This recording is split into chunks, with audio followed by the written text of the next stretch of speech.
Dark room. My name is James Miller. I've worn this uniform for 12 years.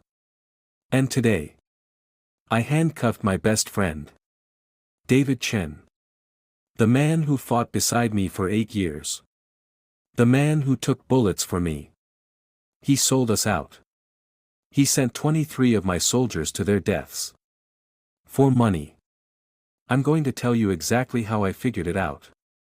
I remember every single detail. Because that moment, I'll never forget. 6 months ago, Afghanistan. It all started 6 months ago. Helmand Valley, Afghanistan. I was leading Bravo team. 15 soldiers. David was my right hand. Staff sergeant, 8-year friend. I knew his wife, I'd seen his daughter Emma. She needed surgery. Heart surgery. David was worried about it constantly. I'll find the money, he kept saying. I just tried to be supportive. I wish I'd known then. I wish I'd asked the right questions. March 11th night. March 11th, night patrol. David set the coordinates. Safe zone, he said, showed it on the map. He'd gotten intel from local sources. I trusted him. We entered the valley at 2:30 hours. And then. Pauses, RPG sound. Then another one. Fire from everywhere. They were waiting for us. Martinez got hit, Johnson took one in the leg. 45 minutes of firefight. I lost 2 soldiers that night. Jackson and Rodriguez. They were 22 and 24 years old. Return to base. When we got back to base, David was destroyed. He was crying. My fault, the intel was wrong, he kept saying. I hugged him. Not your fault, this is war, I said. But Martinez. Lieutenant Sarah Martinez, while she was wounded, she told me she'd been watching him. There was something strange in his face, she said. I didn't listen. I thought she was in shock. I wish I'd listened. 3 weeks later. 3 weeks later, another mission. This time it was a rescue operation David planned. He said there were hostages in a village. We went in at 3 o'clock hours. But the village was empty. And just as we were leaving. IED trap. Our Humvee went airborne. 3 more soldiers.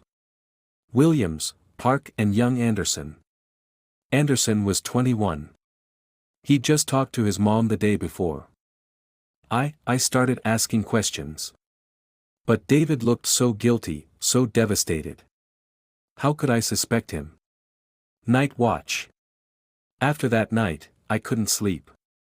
I pulled out all the mission reports. First ambush, David's coordinates.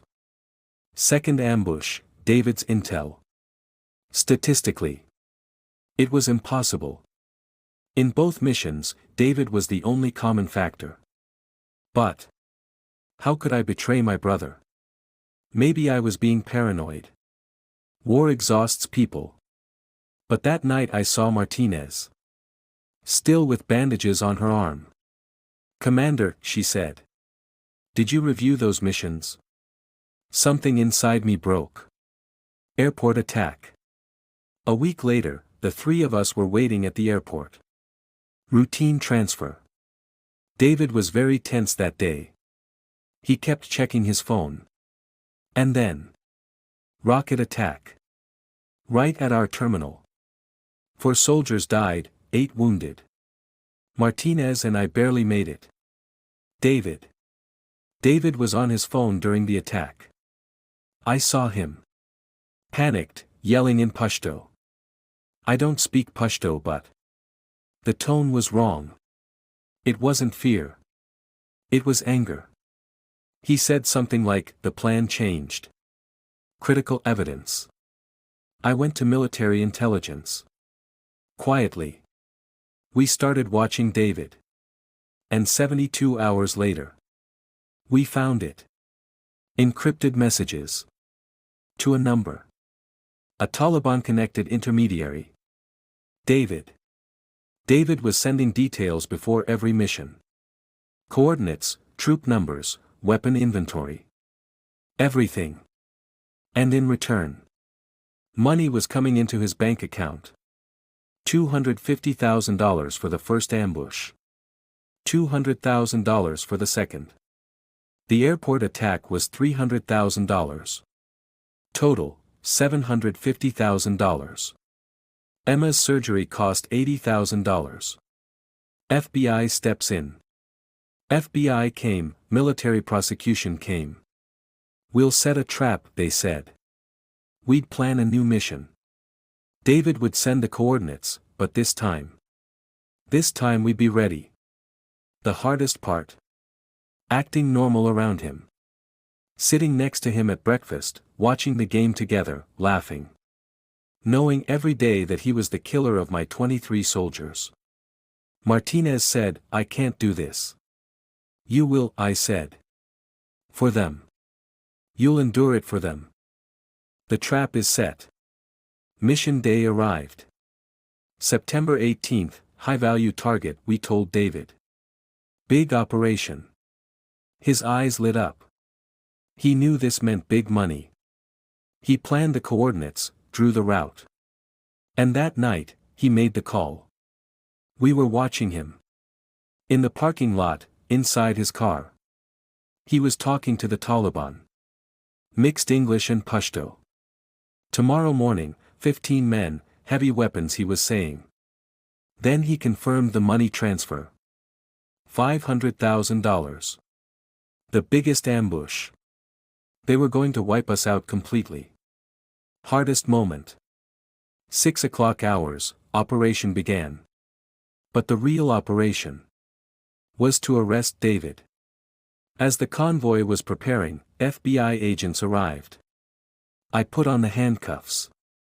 I had to. David Chen, you're under arrest for treason against the United States Army. He looked at me. He cried. Emma's surgery, he said. Emma's surgery was $80,000, David, I said. You took $750,000. 23 soldiers died. When were you going to stop? He didn't answer. He couldn't. Because there was no answer. Trial and after. The trial lasted 3 months. Evidence was overwhelming. Life sentence. The families were in the courtroom. All 23 families. Some were crying, some were screaming. One mother asked, why? David couldn't answer. The Pentagon honored me. Courageous intelligence work, they said. But I don't feel like a hero. Every night I ask that question, could I have figured it out sooner? Could I have saved one life? Betrayal is the deepest wound. Especially when it comes from your brother. David is now at Leavenworth Military Prison. I'm still on duty. But now, I can't trust anyone easily anymore.